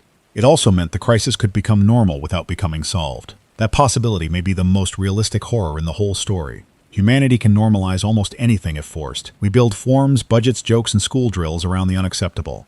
Then children grow up thinking the drill was always there. When I asked Caleb whether first emergence generation was a phrase he knew, he said no. Jonna said yes. That split mattered. In Jonna's branch, the phrase was standard. In Caleb's, apparently not. Caleb accused Jonna of coming from a branch where authorities surrendered to the phenomenon instead of fixing it. Jonna told him his branch probably hid vocabulary from children. They were both scared and taking it out on each other. Staff ended the session. Later, Caleb admitted Jonna might know more about public systems. He hated that. A teenager from the future is still a teenager. The phrase made present-day leaders scramble because it framed us historically. Nobody wants to be the first broken generation. It also gave people a false sense of destiny. If a far future woman exists, then humanity survives, right? Maybe her branch survives, or one branch. Or one region, or one line of history that sent one person here. We cannot use one arrival as proof of broad survival. This was another place where I had to correct viewers. Hope is not evidence. Evidence can support hope, but it cannot be replaced by it. People called that bleak. I called it honest. The most chilling warning I ever heard did not involve war, plague, or disaster. It came from a future archivist found in Montreal. She said the danger was not only people arriving, it was records changing around them. At first I dismissed that because records do not change without systems changing. Then she explained. She did not mean old paper rewriting itself. She meant future branches brought documents, memories, and testimonies that caused current institutions to alter records preemptively, which changed future archives. Policy drafts began citing future warnings. Courts cited displacement cases. Families changed names. Buildings changed designs. The archive of the future was being written by fear of the future. That is not supernatural. It is feedback. Feedback became the adult word for the nightmare. A future warning changes present behavior. Present behavior changes which future can occur. Changed future affects future arrivals. Future arrivals bring different warnings. The loop does not need magic beyond the original displacement. Human decision-making completes the circuit. This is why conflicting futures did not make the phenomenon harmless. Conflict made it more active. Every contradiction forced choices, and choices pushed the world. The Salt Lake newsroom changed too. We built a verification desk with one producer, 2 interns, 1 librarian on contract, and a retired court records clerk who could find old filings faster than any database. We took calls from people claiming arrivals, families reporting missing persons, officials leaking partial data, scammers trying to plant stories, and terrified workers who heard tones in tunnels. We rejected most leads. We passed medical emergencies to authorities. We protected names when exposure would harm someone. We made mistakes. Anyone claiming perfect judgment in this story is lying or was never close to. One mistake still bothers me. A man called from rural Idaho saying his father had appeared in a field after vanishing during a hunting trip in 1978. He sounded too calm and the details felt rehearsed. I delayed calling him back.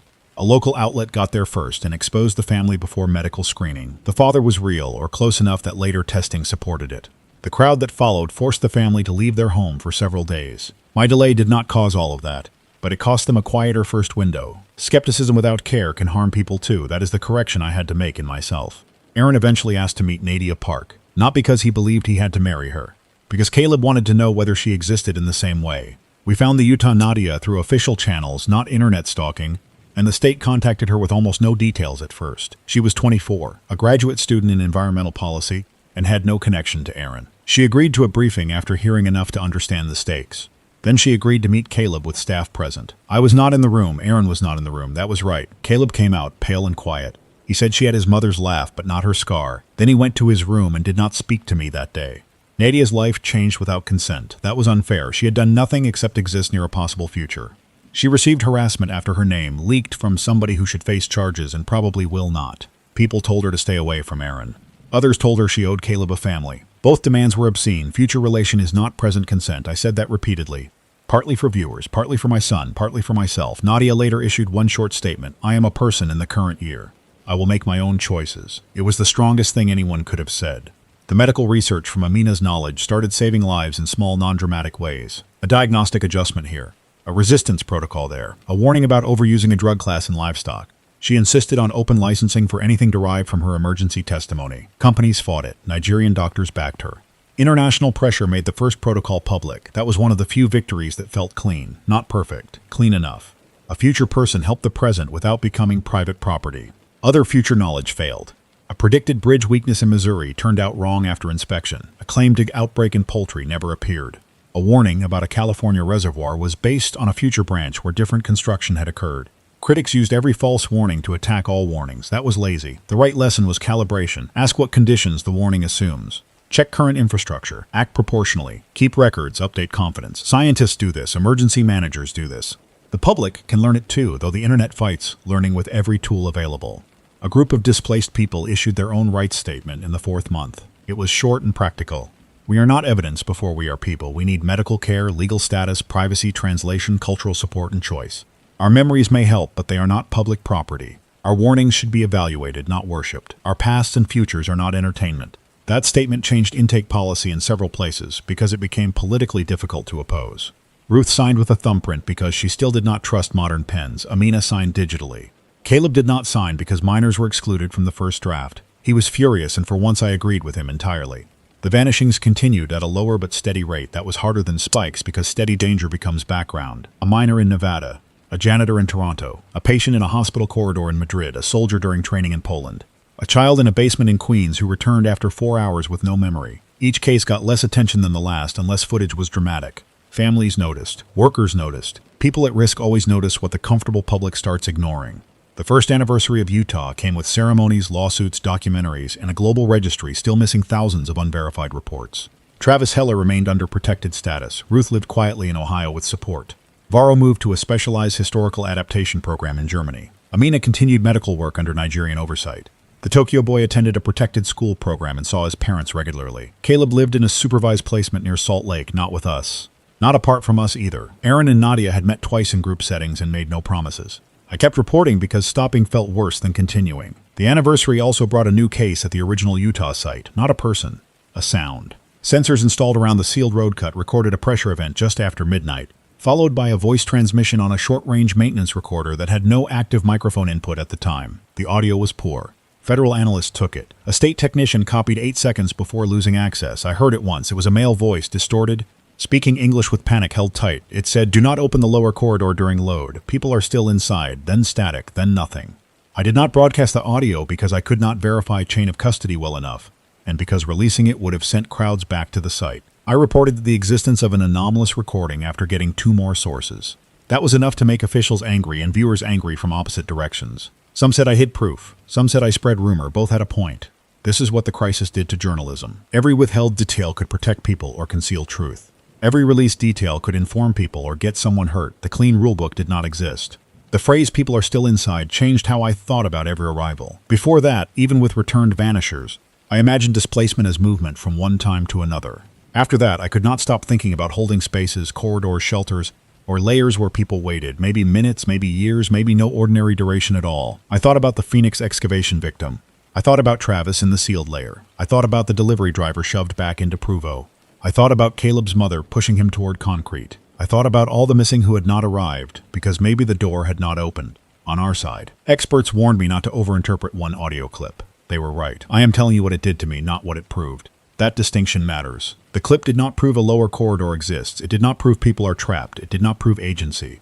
It added one more piece to a stack already too heavy to carry comfortably. Good reporting does not require pretending you are unaffected. It requires separating your reaction from your evidence. I am affected. The evidence remains incomplete. Caleb asked to hear the clip. I said no because I did not have legal access and because he had enough nightmares. He said he already knew the phrase lower corridor from shelter drills. Jana knew it too. Their definitions differed. Caleb said lower corridors were unstable areas under transfer shelters used only during overflow.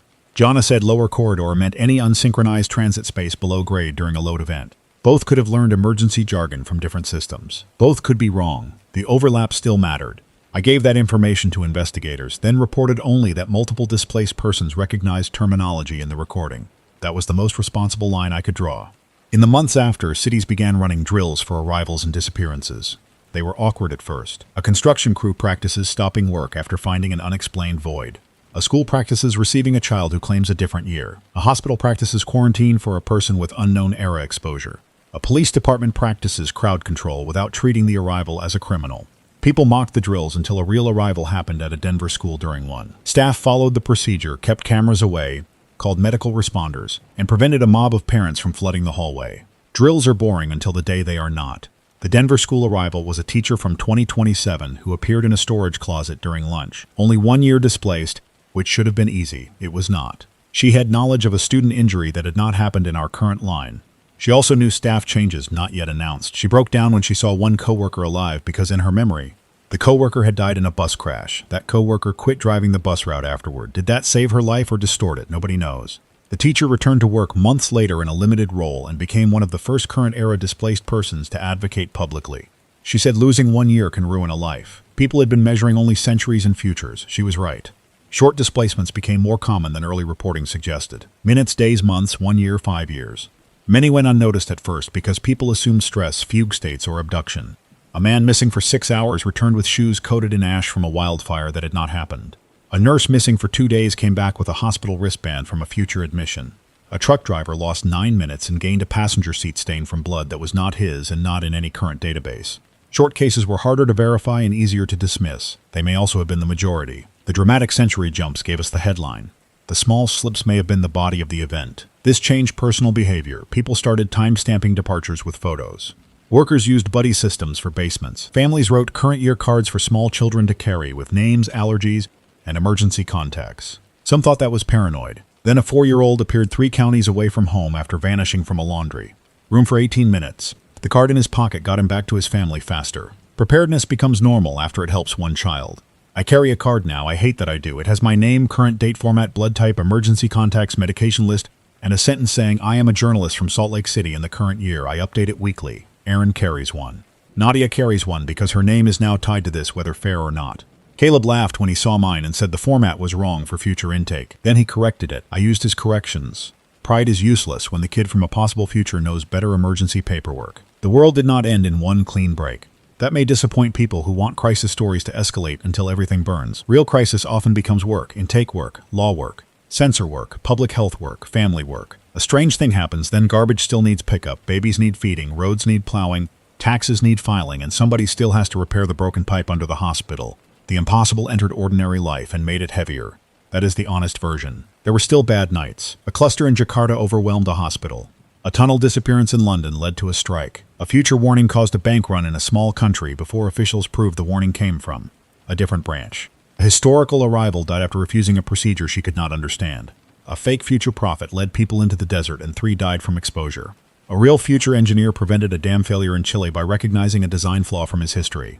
A teenager from 2042 found her grandmother alive in Queens and chose to live with her. Every week contained cruelty and rescue, often in the same report. The closest thing to an answer came from a combined sensor network deployed at several high-risk sites.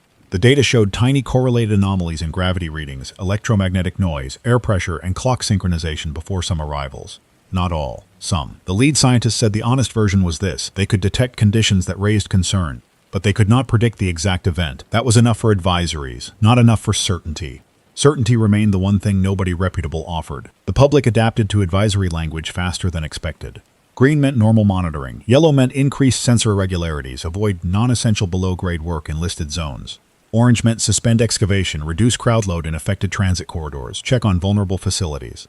Red meant evacuate or lock down small zones depending on the hazard type. People complained until warnings started lining up with sensor events. Then complaints became demands for more sensors. This is another pattern in disasters. People reject the new warning system until it becomes part of routine anxiety. Then they get angry when coverage is uneven. Poor communities got less coverage first. That was not an accident, even when nobody planned it directly. Sensors went where grants, universities, airports, downtown infrastructure, and political pressure put them. Rural and low-income areas lagged. Displaced persons appearing there were more likely to be misidentified, exploited, or lost again. Advocacy groups pushed for mobile teams and public reporting lines. Some states responded, some did not. Future arrivals from several branches warned that unequal monitoring made future instability worse because unmanaged zones became displacement corridors. Whether that was physics or policy feedback, it was a warning worth taking seriously. Caleb became steadier after he got a task. He worked with staff to redesign minor intake forms in plain language, no grand mission, paperwork. He added boxes for claimed year, last remembered location, known medications by description if names differed, family names with possible future relation, branch uncertainty, and consent limits. He insisted on a question asking whether the person wanted immediate historical briefing or delayed briefing. Staff adopted part of it. He complained about the parts they rejected, which was the most normal I had seen him. Aaron helped him format the pages. Nadia reviewed the environmental terms. That was the first time the 3 of them worked on something without the question of future family sitting in the center of the table. I watched from the doorway one afternoon while Caleb and Aaron argued about font size. It was so ordinary I had to leave before they saw my face, not because it was sweet, because it was dangerous to want a future that might not belong to anyone.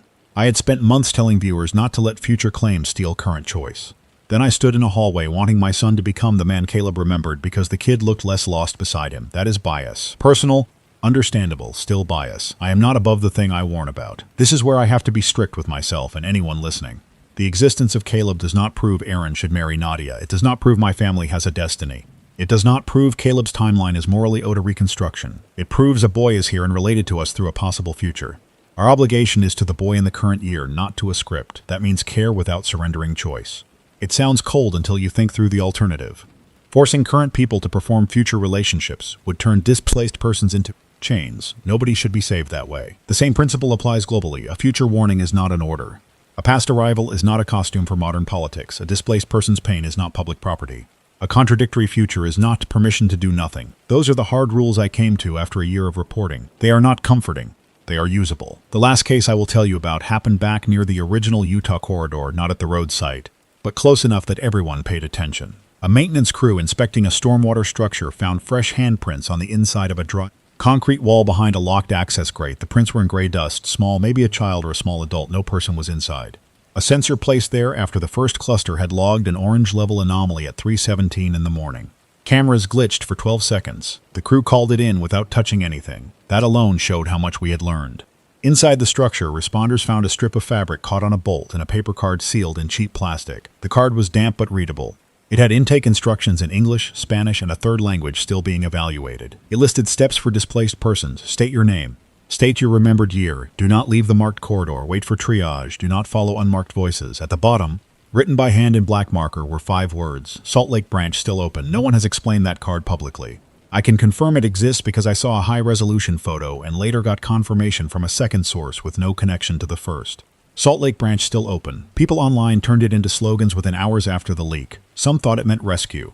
Some thought it meant danger. Some thought it meant our timeline had become a route.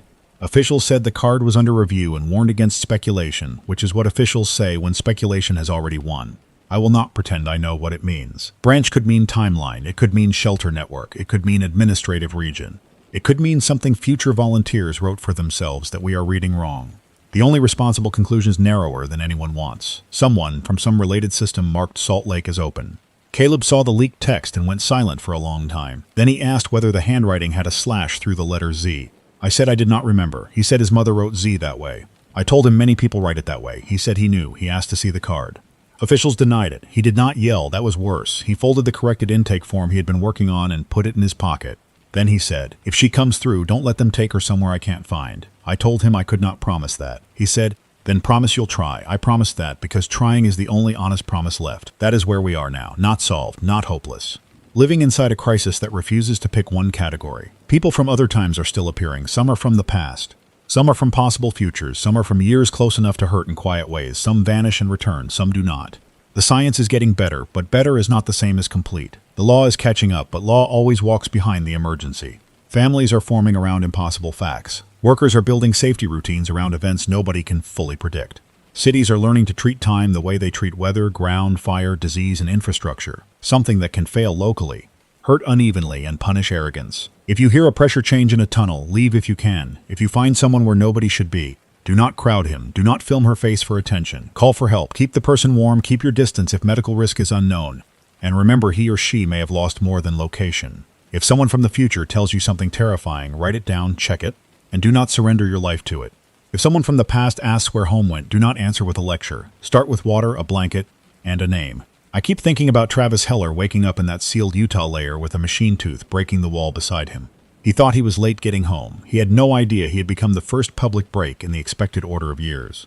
I keep thinking about Ruth asking where the canal road had gone, Varro demanding his unit, the Tokyo boy asking why his mother had become old, Amina standing in a Lagos hospital, already tired of our mistakes, Caleb sitting in a county room telling me he was early. Maybe that is the most honest phrase for all of us now. We are early. Early in the science, early in the law, early in the grief, early in the part where we decide whether people falling out of time become tools, threats, symbols, or neighbors. I do not know which future is coming. Anyone who tells you he does is either scared, selling something, or both. I know this current year is real because we are in it together, making choices that future witnesses may remember differently or not at all. That has to be enough to act. Inspect the bridge, fix the generator, protect the intake center, slow the excavation, question the prophecy. Help the person in front of you, keep records. Tell the truth when you have it. Say you do not know when you do not. And when somebody arrives from a year that should not be touching ours, do not ask first whether he proves your theory. Ask his name. Start there.